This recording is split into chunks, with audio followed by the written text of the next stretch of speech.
Gure eskolan 2 urteko gelan, kontuan eukita 2 urtekin lehenengo zikloan gorputzetik edo gorputzaren bidez deskurritzen dutela ingurua eta hortik ikasten dutela, materiala aurren eskura jartzen dugu eta behiek autonomoki manipulatzeko eta ikasten juteko, eta dauzkagu materialen artean, dauzkagu hemen dauzkagu poteak, bete eta usteko, egurrezko piezak,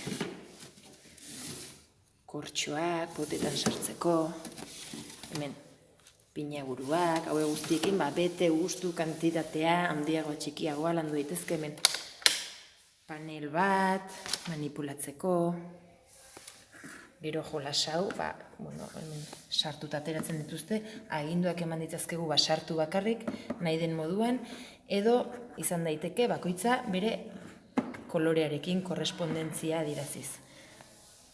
Eta gero baditugu hemen tubo hauek ere, koloretako bolak dauzkagu, hemendik sartzeko, sartu ditzazketen nahi duten bezala, edo pixkanaka guk aginduak emanez. Gorria gorrian, berdea berdean, eta horrela. Eta gutxi gora bera, hau.